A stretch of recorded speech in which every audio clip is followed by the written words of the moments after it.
दंगा भड़काने में या दंगा की साजिश करने वाले जो भी लोग हैं वो कहीं ना कहीं उनका सत्ता से नाता है, कहीं ना कहीं सत्ता से जुड़े हुए लोग हैं, हरियाणा की सत्ता से। टिकैत साहब की बात है या किसानों की बात है, खाप पंचायत में बहुत सारे, ऐसा नहीं कि कांग्रेस के नेता नहीं उसमें शामिल है, बहुत सारे कांग्रेस के नेता भी शामिल हैं।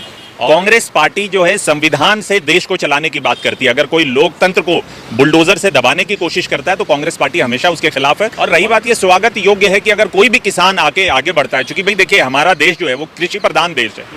इस देश के निर्माण में कृषक समुदाय के लोग हैं उनका बहुत बड़ा योगदान है। तो अगर इस देश में कहीं भी इस तरह की चीजें होती है, देश में जो है भाईचारा खतरे में आता है, विभाजनकारी नीतियां लागू की जाती हैं, तो इस तरह के मामले में किसान को बढ़ चढ़ के आगे आना चाहिए और गाहे बगाहे आगे आते रहते हैं। तो इसलिए ये तो स्वागत योग्य कदम है। किसान जो है वो इस देश का निर्माता है और उसको पता है कि अगर देश में विभाजन होगा, देश में इस तरह की अराजकता होगी तो सबको नुकसान है। वो बहुत नाम मात्र के लोग हैं जो चाहते थे कि किसी तरह से दंगा भड़के, हिंदू मुसलमान आपस में लड़े, लेकिन इसका मैं श्रेय वहाँ के मेजॉरिटी जो हिंदू भाई हैं और मुसलमान भाई हैं जिन्होंने जो उनके साजिश में नहीं फंसे, और उसके अलावा जो किसान समुदाय के लोग हैं, किसान आंदोलन से जुड़े हुए जो लोग हैं, उनकी अपील मुझे लगता है कारगर हुई है।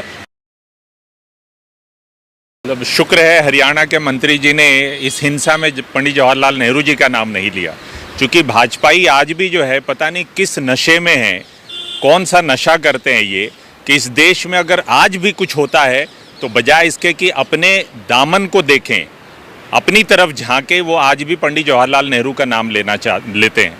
तो खैर मैं यही कहूँगा कि वो और किसका नाम लेंगे, क्योंकि मुझे लगता है जो सारी रिपोर्ट जितनी मैंने देखी है, मीडिया रिपोर्ट्स, उसके हिसाब से दंगा भड़काने में या दंगा की साजिश करने वाले जो भी लोग हैं वो कहीं ना कहीं उनका सत्ता से नाता है, कहीं ना कहीं सत्ता से जुड़े हुए लोग हैं, हरियाणा की सत्ता से। तो जाहिर सी बात है विज साहब अपने लोगों का नाम तो लेंगे ही नहीं, तो वो दूसरों का ही नाम लेंगे, बजाय इसके कि दूसरों का नाम लेने के, जबकि उनके अपने उप मुख्यमंत्री चौटाला जी से पूछना चाहिए, चौटाला जी क्या कहते हैं, आखिर सरकार क्यों सोई रही, किसी को आपने साजिश करने का मौका क्यों दिया, अवसर क्यों दिया? कहीं ऐसा तो नहीं कि सरकार खुद भी चाहती थी कि इस तरह की चीज़ें हों, हरियाणा में दंगे हों, कहीं ना कहीं अराजकता फैले और इसका फ़ायदा जो है वो सरकार उठाए? तो मुझे लगता है कभी दूसरों का नाम लेने की बजाय हरियाणा की जनता ने सरकार चलाने की जिम्मेदारी खट्टर साहब को सौंपी है, भाजपा को सौंपी है। तो अगर डॉक्टर अनिल विज में अगर हिम्मत है तो अपने सरकार के मुखिया से सवाल करे कि ये हुआ कैसे।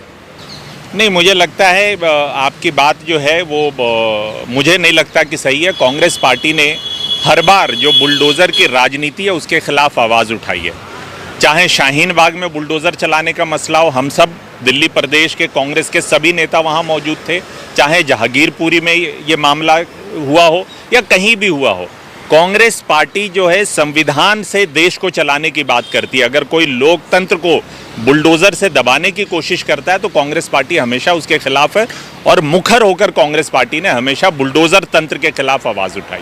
पर सवाल एक ये भी है, जैसे इस पूरे नूह वाले मसले को लेकर जब 28 तारीख की कॉल दी गई तो किसान आंदोलन के जो नेता हैं, भारतीय किसान यूनियन के राष्ट्रीय प्रवक्ता राकेश टिकैत हुए या खाप पंचायतों के चौधरी हुए, उन्होंने पहल की, भाईचारा महापंचायत का आयोजन किया गया। क्या ये पहल विपक्ष के नेता नहीं कर सकते थे, वहाँ जाकर लोगों से नहीं मिल सकते थे? और ये उम्मीद भी जताई जा रही थी कि राहुल गांधी खुद वहाँ पर जाए। देखिए, संवेदनशील मुद्दा है, मुझे नहीं पता वहाँ के लोगों ने राहुल जी को निमंत्रण दिया है, या हो सकता है कुछ उनका अपना पहले से जो व्यवस्थाएं हैं, जो कहीं ना कहीं इंगेजमेंट है उनका। लेकिन जो टिकैत साहब की बात है या किसानों की बात है, खाप पंचायत में बहुत सारे, ऐसा नहीं कि कांग्रेस के नेता नहीं उसमें शामिल है, बहुत सारे कांग्रेस के नेता भी शामिल हैं। और हरियाणा प्रदेश कांग्रेस कमेटी ने भी इसकी जो है कड़े शब्दों में निंदा की है कि इस तरह के दंगे नहीं होना चाहिए। सरकार का जो लचर रवैया है, सरकार को, प्रशासन को मजबूत करना चाहिए। और रही बात ये स्वागत योग्य है कि अगर कोई भी किसान आगे बढ़ता है, क्योंकि भाई देखिए हमारा देश जो है वो कृषि प्रधान देश है। इस देश के निर्माण में कृषक समुदाय के लोग हैं उनका बहुत बड़ा योगदान है। तो अगर इस देश में कहीं भी इस तरह की चीज़ें होती है, देश में जो है भाईचारा खतरे में आता है, विभाजनकारी नीतियां लागू की जाती हैं, तो इस तरह के मामले में किसान को बढ़ चढ़ के आगे आना चाहिए और गाहे बगाहे आगे आते रहते हैं। तो इसलिए ये तो स्वागत योग्य कदम है। किसानों को अगर इस देश के दर्द को वो महसूस करते हैं, और महसूस करके, चाहे वो किसान आंदोलन क्यों ना हो दिल्ली में, ये सरकार जो है इतनी असंवेदनशील थी कि सैकड़ों किसान शहीद हो गए, लेकिन इस सरकार ने ज़रा सी भी ये नहीं सोची कि उन किसानों से बात की जाए जो दिल्ली के दहलीज पे बैठे हुए थे। तो ये स्वागत योग्य है। किसान कोई भी, देखिए किसान जो है वो इस देश का निर्माता है, और उसको पता है कि अगर देश में विभाजन होगा, देश में इस तरह की अराजकता होगी तो सबको नुकसान है, सबको इससे नुकसान होगा। अब जब 28 तारीख की बात जब कही गई और 26 तारीख में राकेश टिकैत का एक भाषण सामने आता है जिसमें वो कहते हैं कि 4 लाख ट्रैक्टर और 25 लाख किसान भी हमारे यहीं हैं, अगर ये यात्रा निकलेगी तो हम भी ट्रैक्टर मार्च यहाँ पर करेंगे। तो क्या ये मेन वजह रही है आपके हिसाब से? क्या लगता है? देखिए मुझे लगता है कि सबसे पहले अगर किसी को क्रेडिट देना है तो हरियाणा की जनता को देना है, क्योंकि हरियाणा की जनता व्यापक तौर पे जिस तरह से सरकार और प्रशासन चाहती थी मोबिलाइज करना, चाहे किसी भी समुदाय के लोग हों, मैं किसी एक समुदाय का नाम नहीं लेना चाहूँगा, मेजॉरिटी जो बहुसंख्यक लोग थे हरियाणा के, वो भाईचारा पसंद करने वाले लोग हैं। वो दंगा में विश्वास नहीं है उनको, वो चाहते हैं कि भाईचारा बना रहे, आपस में गठजोड़ बना रहे किसी भी समुदाय के बीच में। तो मैं तो सबसे पहले अगर इसका क्रेडिट और धन्यवाद देना चाहता हूं तो हरियाणा की जनता को देना चाहता हूं, जिनकी वजह से ये दंगा जो है, कुछ जो दंगाई वो बहुत नाम मात्र के लोग हैं जो चाहते थे कि किसी तरह से दंगा भड़के, हिंदू मुसलमान आपस में लड़े, लेकिन इसका मैं श्रेय वहाँ के मेजॉरिटी जो हिंदू भाई हैं और मुसलमान भाई हैं जिन्होंने, जो उनके साजिश में नहीं फंसे, और उसके अलावा जो किसान समुदाय के लोग हैं, किसान आंदोलन से जुड़े हुए जो लोग हैं, उनकी अपील मुझे लगता है कारगर हुई है। और जो बाई एंड लार्ज दूसरे भी राजनीतिक लोग जो सत्ता में नहीं है, विपक्ष में, उन्होंने भी अपील की थी और उसका असर हुआ हरियाणा में।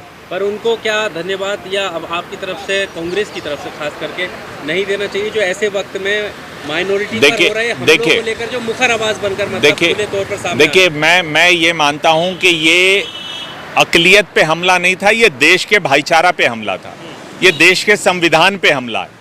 जो बाबा साहब अम्बेडकर ने जो हमें संविधान दिया है और जिसके तहत सबको बराबरी का अधिकार है, तो अगर किसी पे भी हमला होता है वो देश पे हमला है, वो संविधान पे हमला है। और जिसने भी इस हमले को रोकने की कोशिश की, जिसने भी इस भाईचारा को बहाल करने की कोशिश की, कांग्रेस पार्टी, हम सब उन ऐसे लोगों को धन्यवाद अदा करते हैं। एक आखिरी सवाल जाट समुदाय को लेकर, शुरुआत में सबसे पहला आवाज़ जो थी वो जाट समुदाय की तरफ से उठी और कहा कि मेवाती भाइयों के हम साथ हैं और किसी भी तरह की ऐसी रैली का हम समर्थन नहीं करना चाहते। देखिए मुझे लगता है इस तरह की जो भी भावनाएं थी, जिस भी बिरादरी से आई, ये स्वागत योग्य है, और हम सबको बढ़ चढ़ के ऐसे लोगों का मनोबल भी बढ़ाना चाहिए और स्वागत करना चाहिए। क्या लगता है आगे जो कि जैसे 28 की कॉल थी, दोबारा इस तरह की अगर चीज़ें होंगी तो कांग्रेस जो है आगे आएगी? देखिए मैं तो यही अपील करूंगा कांग्रेस पार्टी की तरफ से हरियाणा के लोगों से कि आप सब शांति बनाए रखें, संविधान में विश्वास रखें, और इस देश को अगर मजबूत करना है तो आपसी भाईचारा मजबूत होगा, तभी ये देश मजबूत होगा। तो हमारी यही अपील होगी, शांति बनाए रखें, संयम से काम लें। अच्छा, जिस तरह अनिल विज मामन खां का नाम ले रहे हैं और एक विशेष समुदाय को टारगेट कर रहे हैं कि दंगा इनकी वजह से होगा, तो कहीं ये दूसरी कोशिश तो नहीं है ध्रुवीकरण कराने की? देखिए ये तो बार बार जो अपील आ रही थी कि हम वहाँ जाएंगे, ये कौन लोग थे? विश्व हिंदू परिषद के लोग थे, और उनका क्या नाता है भाजपा से और अनिल विज जी से, ये सबको जग जाहिर है।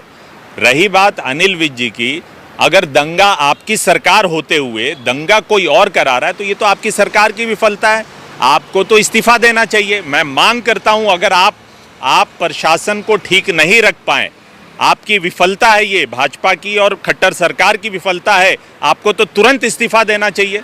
आपको कोई अधिकार नहीं है वहां शासन में बने रहने का। कांग्रेस को धर्म संकट में फंसा दिया एक तरह से। अगर वो मुसलमानों का नाम ले तो उसे कहते हैं हिंदू विरोधी। देखिए कांग्रेस पार्टी कभी धर्म संकट में नहीं फंसी है, हमारा बिल्कुल क्लियर स्टैंड है। हम संविधान बचाना चाहते हैं, इस देश के नागरिकों को बचाना चाहते हैं, हम इस देश के, चाहे वो किसी भी धर्म के, किसी भी संप्रदाय के लोग हों, कांग्रेस पार्टी के लिए हर एक देशवासी बराबर है। और हम सब इस देश की संविधान में हमारी आस्था है और हम संविधान को बचाना चाहते हैं। अगर इस देश का संविधान बचेगा तो ये देश बचेगा, और ये देश बचेगा तो यहाँ का भाईचारा भी बचेगा। संविधान की आप बात कर रहे हैं, पिछले दिनों नरेंद्र मोदी के जो सलाहकार हैं, वित्तीय सलाहकार, उनका एक आर्टिकल आया और उन्होंने कहा कि देश में नया संविधान। ये तो दुर्भाग्यपूर्ण है। ये वो लोग हैं जो देश की आज़ादी से पहले अंग्रेजों के साथ खड़े हुए थे। जब देश में आज़ादी का आंदोलन कांग्रेस पार्टी, कांग्रेस के नेता चला रहे थे, तो ये साजिश करते थे कांग्रेस के नेताओं के खिलाफ, कांग्रेस पार्टी के खिलाफ साजिश करते थे, ये गवाही देते थे। तो जाहिर सी बात, अब इनका असली रंग सामने आ रहा है, अब इनका असली चेहरा सामने आ रहा है। जो अपने आप को देशभक्त अभी तक कह रहे थे, भाई बाबा साहब के संविधान से क्यों डर लगता है आपको? आप क्यों डरे हुए हैं? भाजपाई और आरएसएस के लोग क्यों डरे हुए हैं? क्योंकि देश का संविधान, बाबा साहब ने जो इस देश को संविधान दिया, वो क्या कहता है?